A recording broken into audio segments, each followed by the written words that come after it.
Ini ada sarden yang pasti ya. Secara sarden memang menjadi unggulan gitu kan. Sudah di depan mata.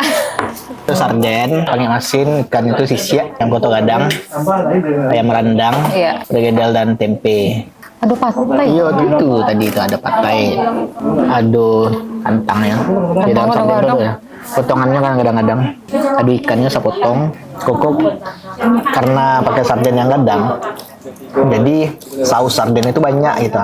Yo. Nah, jadi rasanya tuh Tetap terjaga rasa sardennya, enggak langsung lado yang ditambah Iya. itu. mana. Jadi wajar sih koko kayaknya jadi incaran uang. Kuahnya kental banget dan enggak padas loh. Jadi kuahnya kok kayak bumbunya itu banyak. Iya, kayak rempah kayak Iya. di dalam. Tapi lama. Lainnya kesonanya nak. Ayamnya lembut banget. Rasanya lebih ke manis. Iya. Iya, kok manis ya?